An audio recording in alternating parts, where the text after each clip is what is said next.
मालिक मात्र छठ में 5 दिन बा और हमारा काल्हे निकले के बा। कृपा करके हमार पगार कर दी। चलो ठीक है, रुको।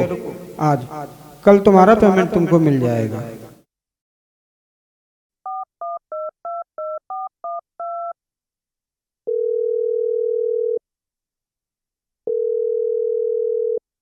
Hello hello. हाँ ए जी कब आवतानी? बस धैर्य रखा, बहुत जल्द आवतनी। हाँ तो जल्दी आई। जय छठी मैया, जय छठी मैया, जय छठी मैया, जय छठी मैया।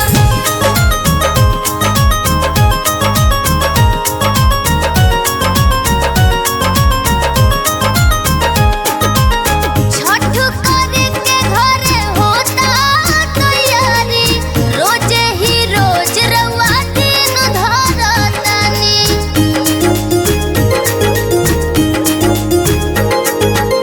छठ करे के घरे होता तैयारी, रोजे ही रोज रउआ दिन धरतानी। जदी करी माना मानी, गाड़ी धोले राजा जानी, छठ कइल जाए दोनों परानी। ए भाई ए तसला ला रहे हो, कहाँ ध्यान है? ओ भाई ओ काम कर ले, फोन पे कम लग।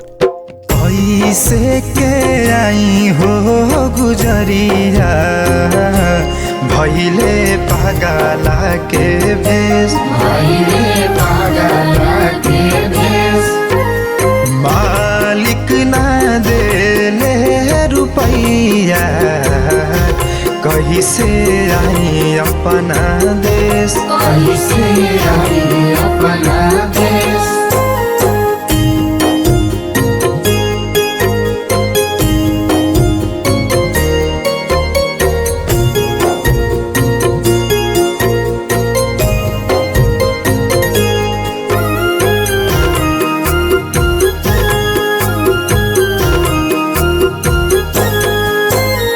चिंता जानी कर रानी, धीरा तानी धारा, लेके ब्याज पैसा पावन परब करा।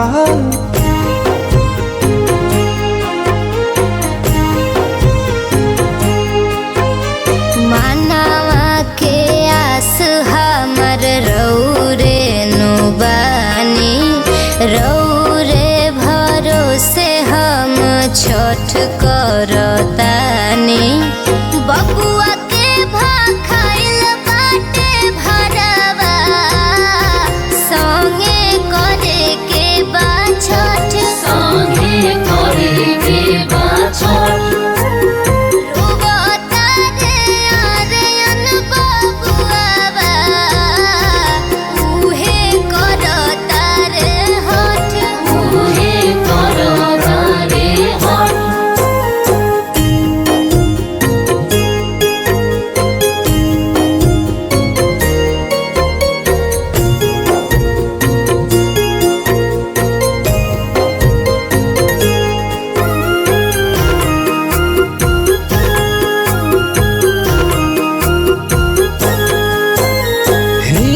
छोटी माई राउर कृपा पार बा, रौरे दया से चलत पूरा संसार बा।